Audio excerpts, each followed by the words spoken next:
Minsan ako'y nadadala ng takot at pangamba, mga salitang binitiwan, ako rin ang nasasaktan. Unti-unting nawawala ang aking pag-asa dahil sa sariling tinig na puno ng pagdududa.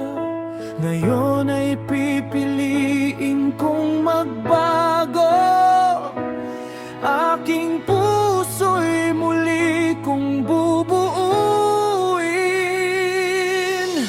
Huwag kong sasabihing hindi ko kaya, may lakas na ibinigay ang may kapal sa akin. Bawat salitang mabuti, pag-asang dala, unti-unting bumabangon ang aking buhay. Kapag naniwala ko sa liwanag ng bukas, ang pangarap ko'y unti-unting matutupad.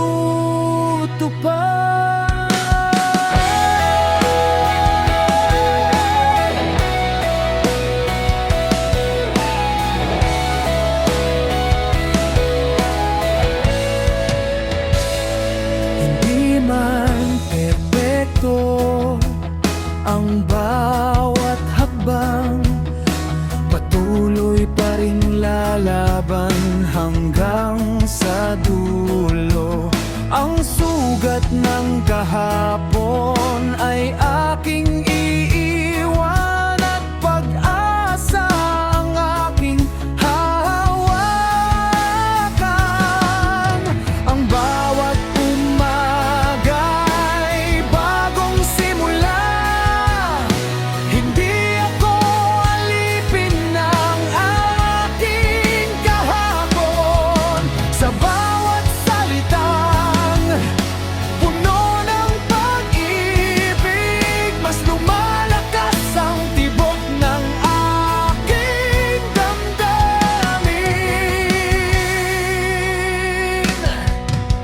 Huwag mong sabihing wala nang pag-asa, may dahilan kung bakit ikaw ay narito. Ang mabuting salita'y binhing itinanim, na balang araw ay magiging pagpapala.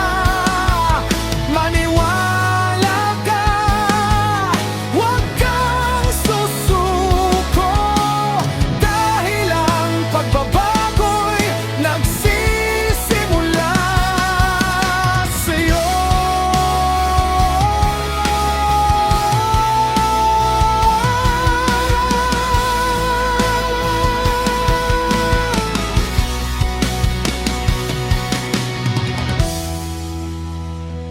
Ayon kay Bruce Lee, huwag tayong magsalita ng negatibo tungkol sa ating sarili, kahit ito ay biro lang. Ang ating katawan ay hindi nakakaalam ng pagkakaiba. Ang mga salita ay may lakas, sila ay nagdadala ng enerhiya at bumubuo ng mahika. Kaya nga tinawag itong spelling. Kapag binago mo ang paraan ng pagsasalita mo sa sarili, babaguhin mo ang takbo ng iyong buhay. Kaya piliin natin ang mga salitang magbibigay inspirasyon at pag-asa. Dahil sa bawat mabuting salita, may pagkakataon tayong makapagbago, umangat, at baguhin ang ating landas.